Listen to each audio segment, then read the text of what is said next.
सत्र के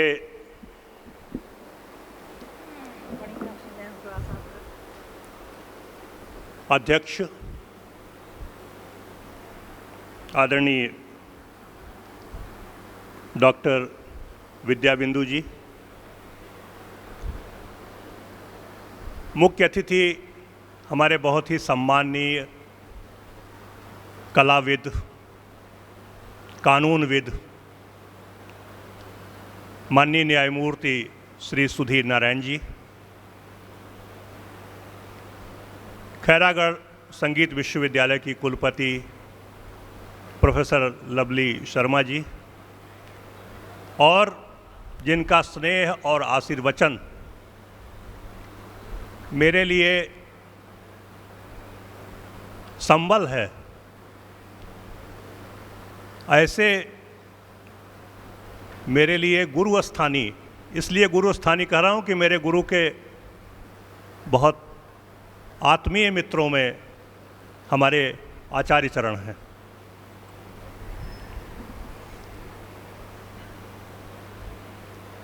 और मेरे समक्ष बैठे प्रोफेसर नाहर, हमारे आनंदवर्धन शुक्ल जी, बहुत ही हमारे आदरणीय आत्मीय डॉक्टर अतुल द्विवेदी जी, रामशंकर जी, आदित्य प्रकाश तिवारी जी, जिन्हें मैं देख पा रहा हूँ, मृत्युंजय, और सभा में उपस्थित देवियों और सज्जनों।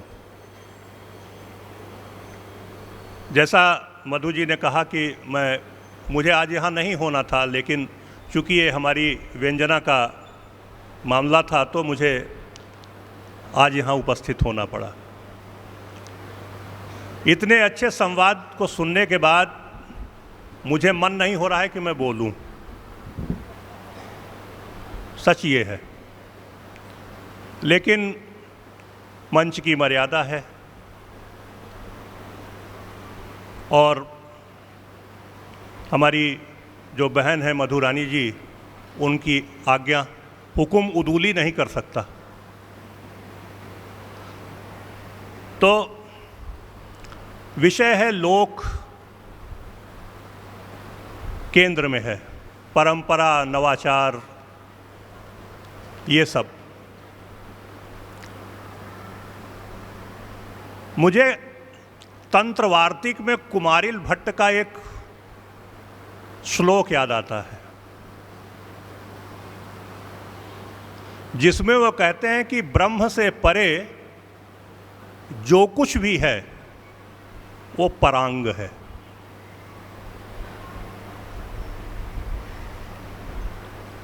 और हमारी जो भारतीय संस्कृति है उसका मूल हमारा ऋग्वेद है, और ऐसा कुछ भी नहीं है इस पूरे अखिल ब्रह्मांड में जो वेद में न कहा गया हो।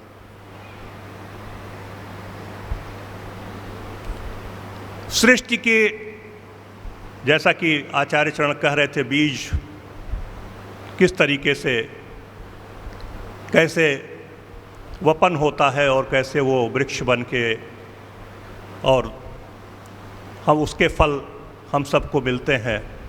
ब्रह्म की बात की, आचार्य शंकर की बात की। तो आचार्य शंकर की बात से मैं अपनी बात रखना चाहता हूँ।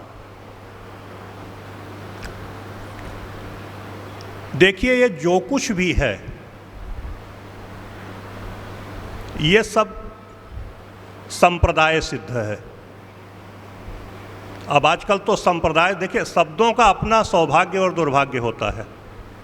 संप्रदाय शब्द आज गाली की तरह यूज होता है, जबकि सत्य ये है कि संप्रदाय जो शब्द है उसका जो अर्थ है वो नहीं समझा गया, न किसी ने समझने की चेष्टा की। बस एक विचारधारा के लोगों ने सांप्रदायिक शब्द यूज कर दिया। कम करो यार, बहुत गूंज रहा है। तो हम सांप्रदायिक हो गए, तमाम बातें होने लगीं। संप्रदाय शब्द की जो व्युत्पत्ति मिलती है, सम्यक ज्ञानम प्रददाति इति संप्रदायः। जो ज्ञान हमें सम्यक रूप से परंपरा से प्राप्त होता है वो संप्रदाय है। और भगवत्पाद शंकर उसे और स्पष्ट करते हैं, कहते हैं संप्रदाय ज्ञान रहितत्वात् स्वयमेव ही मूढ़ः अन्यान व्यामोहयति च। जो पारंपरिक ज्ञान से, सम्यक ज्ञान से रहित हैं, वो स्वयं तो मूर्ख हैं ही, दूसरों को भी भ्रम में डालते हैं। इसलिए हमारे आचार्य चरण जो परंपरा का पूरा उल्लेख कर रहे थे, वो परंपरा यहाँ है, इस रूप में लेना चाहिए। तो चाहे तुलसी हो, चाहे कोई भी उसके बाद के शंकर हों, जो भी हैं, गालिब तक आ जाइए, मैं कहता हूँ वो सब संप्रदाय सिद्ध हैं।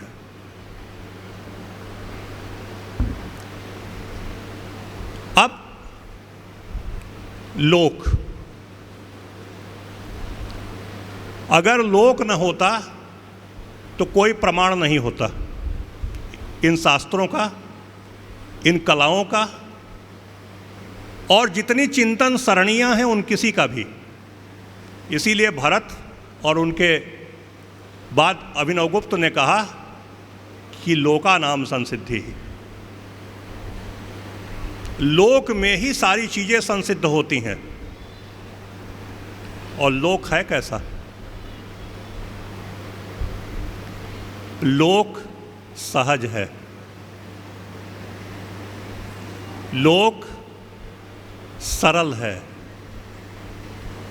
लोक संवाद में कोई बनावट नहीं है।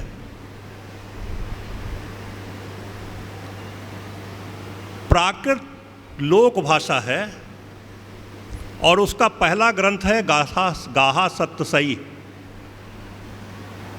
गाथा सप्तशती की सारी गाथाएं लोक गाथाएं हैं। और गाथा अपना परिचय कैसे देती है? गाथा अपना परिचय देती है कि गंवार हूं, मैं प्राकृत नहीं कोट कर रहा हूं इसलिए कि समय बचेगा। गंवार हूं, गांव की रीति नहीं जानती, नहीं, गंवार हूं, नगर की रीति नहीं जानती, मगर इतना जानती हूं कि नगर वालियों के पतियों का मन हर लेती हूं। यह गाथा अपना परिचय दे रही है। यानी सहजता का जो सौंदर्य है वह लोक सौंदर्य है। तुलसी क्या कहे? कहा बस साधु मत लोक मत आगम निगम निचोरी। आगम और निगम की पूरी परंपरा साधु मत लोक मत के नींव पर खड़े होकर के उन्होंने एक ऐसा महाकाव्य ग्रंथ लिखा जो धर्म ग्रंथ बन गया। लेकिन ये लोक का ग्रंथ है। वेद लोक का ग्रंथ है। वहां प्रकृति है, समाज है, लोक मंगल की कामना है। ये सारी चीजें लोक द्वारा है संसिद्ध हैं और लोक ही इन्हें प्रमाणित करता रहता है। ब्रजभाषा की आचार्य चरण बात कर रहे थे।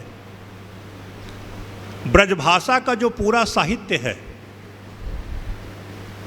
वो हिंदी साहित्य का जन्मदाता है, खड़ी बोली की। और ब्रजभाषा आम लोक की भाषा है।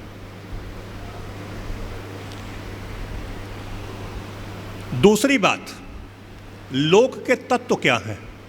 अनुभव, श्रुति और परंपरा। और इनके 4 स्तंभ हैं: प्रतीक, भाषा, मान और मूल्य। इन्हीं के इर्द गिर्द ये सारा कुछ कल्पित है, व्यवस्थित है।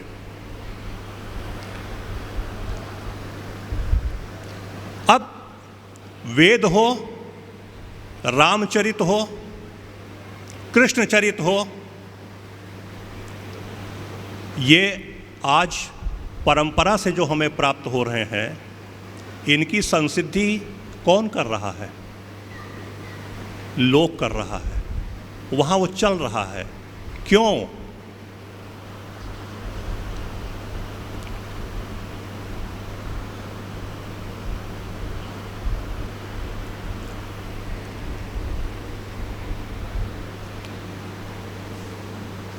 तीन उदाहरण दूंगा।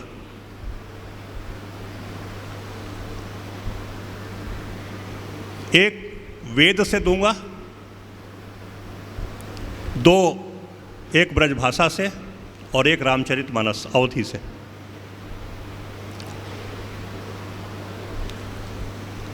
लोक में 3 चीज का बड़ा महत्व है। लोक मंगल के साथ साथ प्रेम, प्रेम समर्पण और मर्यादा। लोक मर्यादित है। ये अलग बात है कि नवाचार के इस युग में लोक की मान्यताएं बदल गई हैं। मैं उधर नहीं कहना चाहता हूं।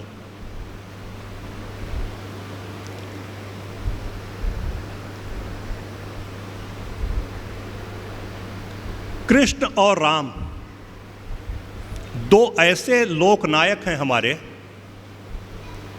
जिसमें राम खास से आम की ओर चलते हैं।